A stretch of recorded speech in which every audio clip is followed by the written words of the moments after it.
নমস্কার বন্ধুরা, আমি ঋত্বিক আর আমাদের চ্যানেল ভবিষ্যৎ দৃষ্টিতে সকলকে স্বাগত জানাই। বন্ধুরা, আজকের পর্বে আমরা আলোচনা করব মকর রাশির অগাস্ট 2025-এ রাশিফল নিয়ে।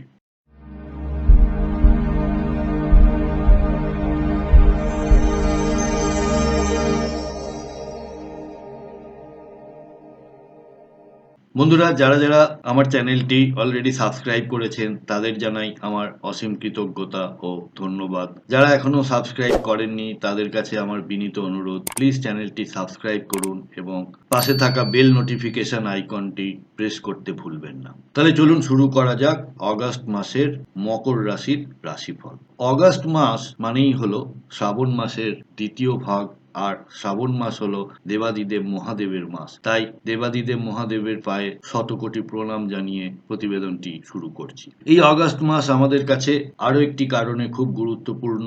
এই মাসেই আমরা স্বাধীনতা লাভ করেছি, তাই 15ই আগস্ট স্বাধীনতা দিবসের আগাম শুভেচ্ছা জানাই আমার সকল বন্ধুদের। এই অগাস্ট মাসেই আমরা রাখি পূর্ণিমাও পালন করি, তাই ভাই বোনের বন্ধন আরো সুদৃঢ় হোক। মকর রাশি হলো কালপুরুষের 10তম রাশি। এটি একটি পৃথ্বীতত্ত্বের চর প্রকৃতির রাশি। শনি মহারাজ হলেন এই রাশির অধিপতি গ্রহ। সামনে স্ক্রিনে থাকা চার্টটি আপনাদের জন্য, অর্থাৎ মকর রাশির জাতক জাতিকাদের জন্য অগাস্ট মাসের 1 তারিখের গ্রহগত অবস্থান। আপনাদের দ্বিতীয় ভাবে রাহুর অবস্থান। শনিদেব রয়েছেন আপনাদের তৃতীয় ভাবে বক্রী হয়ে, এবং 28শে নভেম্বর পর্যন্ত উনি এই ঘরে বক্রী হয়েই থাকবেন। আপনাদের ষষ্ঠ ভাবে বৃহস্পতি এবং শুক্রের সংযোগ লক্ষ্য করা যাচ্ছে। বৃহস্পতি এই মুহূর্তে আর্দ্রা নক্ষত্র অর্থাৎ রাহুর নক্ষত্রে রয়েছেন। 13 তারিখের পর নিজের নক্ষত্র পুনর্বসু নক্ষত্রে গোচর করবেন। আর শুক্রদেব এই ঘরে 21 তারিখ পর্যন্ত থাকছেন, তারপরে উনি আপনাদের সপ্তম ঘরে গোচর করবেন। সূর্যদেব আপনাদের সপ্তম ভাবে অবস্থান করছেন। 17 তারিখ পর্যন্ত উনি এখানেই থাকবেন, তারপরে উনি গোচর করবেন আপনাদের অষ্টম ঘরে, যা কিনা ওনার নিজের ঘর। সেখানে গিয়ে উনি কেতুর সঙ্গে সংযুক্ত হবেন। সপ্তম স্থানে বুধ বক্রী অবস্থায় রয়েছেন। আপনাদের নবম ঘরে মঙ্গলের অবস্থান, এবং এই মঙ্গল সম্প্রতি অঙ্গারক যোগ থেকে মুক্ত হয়ে এই ঘরে গোটা মাসটি বিরাজ করবেন। তাহলে এই গেল গ্রহগত অবস্থান এবং গোচর গোটা মাসের। বৃহস্পতি আপনাদের ষষ্ঠ ভাবে অবস্থান করায় আপনাদের রোগের অনেক উপশম হবে। শত্রুর সাথে আপনাদের সেটেলমেন্ট করাবে অথবা শত্রুর দমন করবে। আপনারা যদি ঋণ বা ধারের কবলে পড়ে থাকেন তাহলে সেখান থেকেও মুক্ত হওয়ার একটা সম্ভাবনা লক্ষ্য করা যাচ্ছে।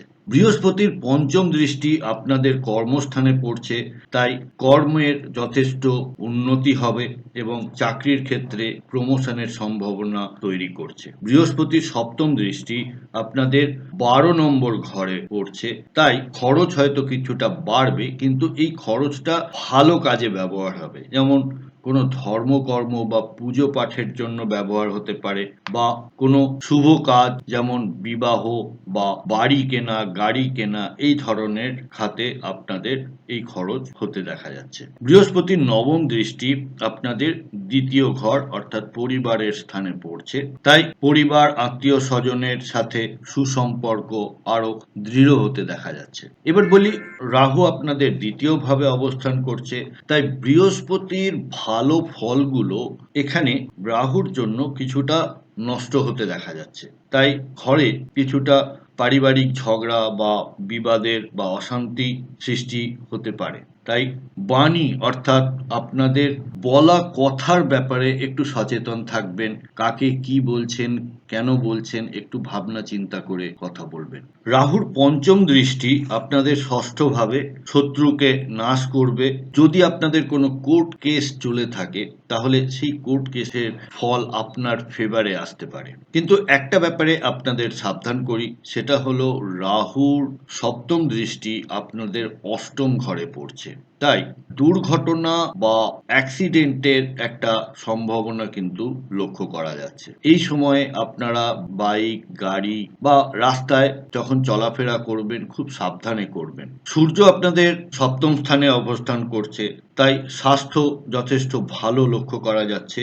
কিন্তু ১৭ তারিখের পর সূর্য আপনাদের অষ্টম স্থানে গোচর করবেন, তাই ১৭ তারিখের পর স্বাস্থ্যের দিকে আপনাদের একটু নজর দিতে হবে। বিদ্যার্থী বা যারা পড়াশোনা করছো তাদের জন্য এই সময়টা বেশ ভালো। আর ২১ তারিখের পর আরো ভালো হতে দেখা যাচ্ছে। যখন শুক্রদেব, যিনি কিনা তোমাদের পঞ্চম ভাবের অধিপতি, ২১ তারিখের পর সপ্তম ভাবে গোচর করবেন। সেই সময়ের পর যেকোনো নতুন কোর্সে অ্যাডমিশন নেওয়া বা কোনো প্রতিযোগিতামূলক পরীক্ষা দেওয়া এই সময়ের জন্য খুব শুভ হতে লক্ষ্য করা যাচ্ছে। তো বন্ধুরা, এই ছিল মকর রাশির অগাস্ট ২০২৫-এর রাশিফল। প্রতিবেদনটি কেমন লাগলো আমাকে কমেন্ট বক্সের মাধ্যমে লিখে জানাবেন। আর যদি ভালো লেগে থাকে তাহলে প্লিজ একটা লাইক করবেন, যা কিনা আমাকে আরো উৎসাহিত করবে। সকল মকর রাশির জাতক জাতিকাদের অগাস্ট মাস খুব ভালো কাটুক এই আশা নিয়ে আমি প্রতিবেদনটি শেষ করছি। সাথে থাকার জন্য অনেক ধন্যবাদ।